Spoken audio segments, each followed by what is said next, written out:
आज मैं तुम्हें रामायण की कहानी नहीं सुनाने वाला। आज मैं तुम्हें रामायण के अंदर ले जाने वाला हूँ। एक ऐसी कथा जो लिखी तो हजारों साल पहले गई थी, लेकिन आज भी हर इंसान के दिल में चल रही है। ये कहानी है धर्म और अधर्म की, प्रेम और त्याग की, और उस युद्ध की जो हर इंसान के अंदर होता है। इस कथा का नाम है रामायण। लेकिन इससे पहले कि राम जन्म ले, दुनिया को समझना जरूरी है। उस समय धरती शांत नहीं थी। ऋषियों के यज्ञ टूट रहे थे, राक्षसों का आतंक बढ़ रहा था, धर्म कमजोर हो रहा था।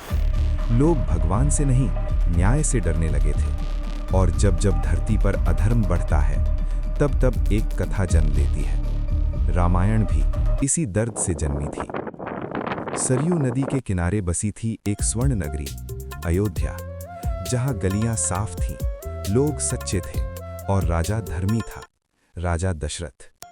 चारों दिशाओं में उनका सम्मान था, लेकिन उनके जीवन में एक खालीपन था, उत्तराधिकारी। महल में सब कुछ था, पर गोद सूनी थी।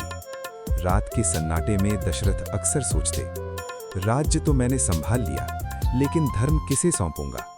राजा होना आसान है, पर उत्तरदायित्व सौंपना सबसे कठिन। यहीं से एक यज्ञ का विचार जन्म लेता है। महल में यज्ञ की तैयारी हुई, ऋषि बुलाए गए, मंत्र गूंजे। हवन कुंड से एक दिव्य पुरुष प्रकट हुआ, हाथ में खीर का पात्र। दशरथ की आंखों में आंसू थे। ये खीर तीनों रानियों में बांटी गई। उस रात अयोध्या ने करवट ली। समय बीता। फिर एक सुबह अयोध्या की हवा बदल गई। महल में शंख बजे, दीप जले। राम का जन्म हुआ। सिर्फ एक बालक नहीं, मर्यादा का जन्म हुआ। कैकेयी ने भरत को जन्म दिया, सुमित्रा ने लक्ष्मण और शत्रुघ्न को। 4 भाई, लेकिन एक आत्मा। लोग कहते थे, ये बालक साधारण नहीं, ये किसी उद्देश्य से आए हैं। राम बचपन से ही अलग थे। खेलते भी तो सीमा में, हंसते भी तो शांत। जब कोई दुखी होता, राम पहले पहुंचते। लक्ष्मण हर पल उनके साथ रहते, जैसे छाया शरीर के साथ। राम बड़े हो रहे थे, लेकिन दुनिया शांत नहीं थी।